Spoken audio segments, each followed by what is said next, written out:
Well, hello everybody. Welcome to the second monologue in English. I speak slow.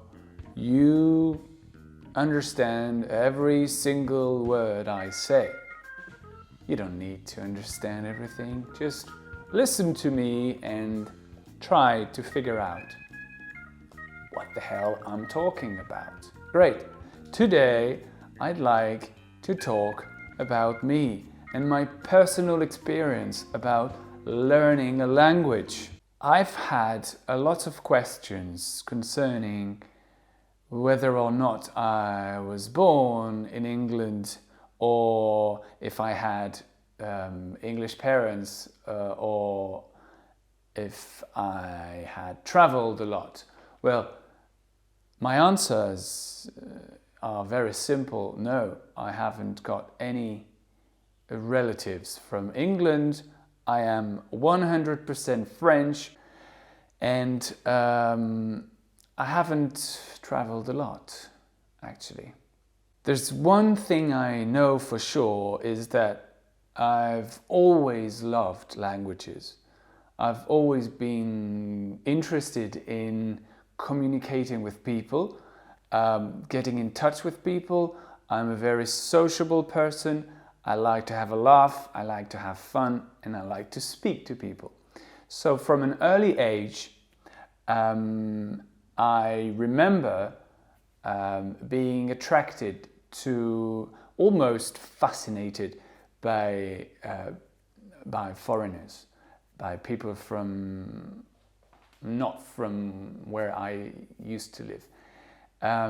So basically what I did was, in my hometown when I was a kid, there were quite a lot of British people coming on vacation.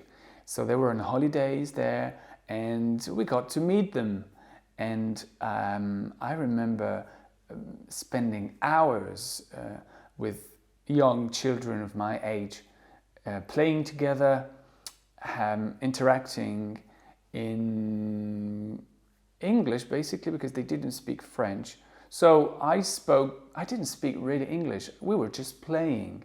And when you play, you communicate and you learn a few words, gradually increase your vocabulary. This is probably one of my first experiences as far as speaking a foreign language is concerned.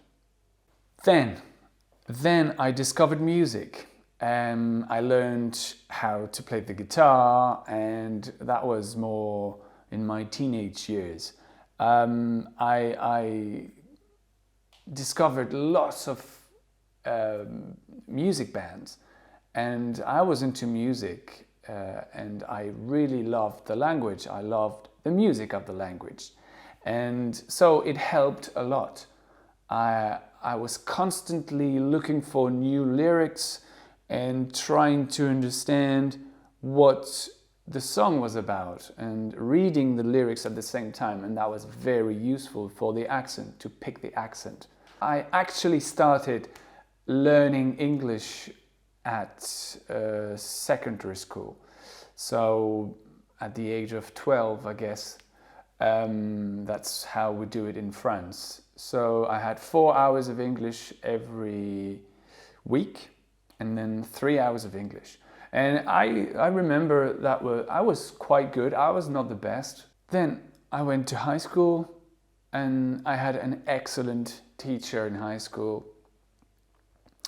And he was a passionate man. He loved literature, he loved cinema, and he actually loved his job. And I think we all had one or two teachers in our lives who showed us the way, and I guess that this man really helped me in English, and probably the reason why I'm here today is because of him. So I discovered literature. I discovered that I was able to read a book in English without any difficulties, and that was a shock. That was a great experience. great feeling to be able to read proper literature and to watch movies. And so my English became better and better as time went by. And after 3 years, I went to university. So I learned English at a higher level. And I started to travel a bit. I went to England, I went to Northern Ireland, I went to Ireland, and I gradually started to use English on a daily basis. And that was genuine English. That was not English that we learned at school. That's English on real English, basically.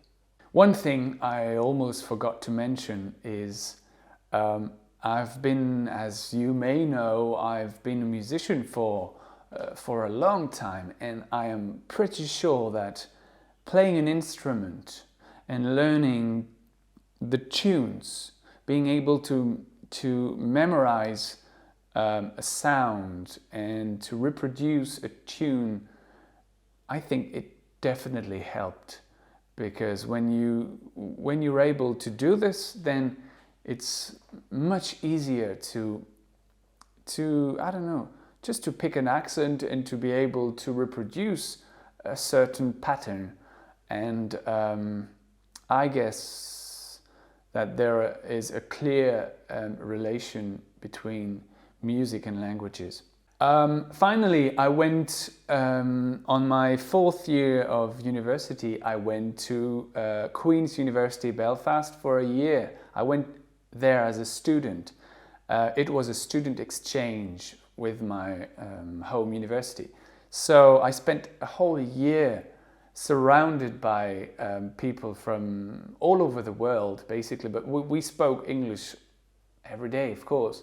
I remember I used to live in a house with a Swedish girl, a German friend of mine. They all became friends, and 2 Chinese guys. So that was great. That was probably one of the best moments in my life.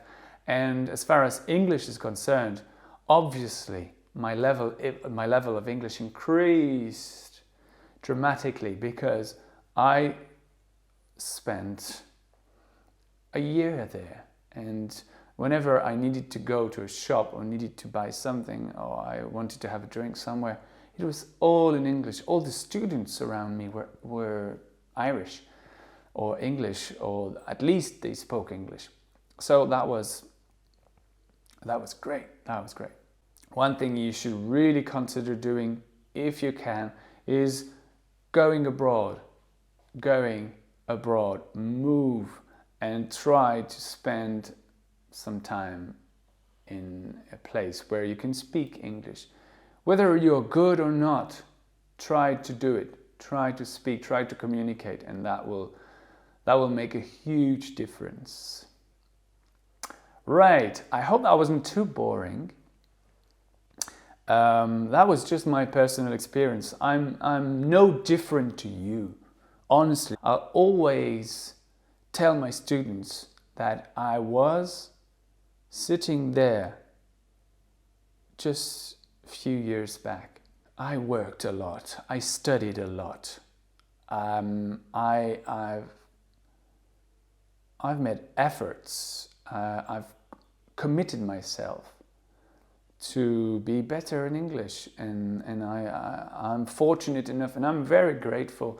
I'm fortunate to have a job now that allows me to use what I really like. That is speaking English and teaching English to people. So I hope that was useful. That was just my personal feedback. I'll talk to you later. Take care. And I wish you a very pleasant day, and hopefully see you next time. Bye bye.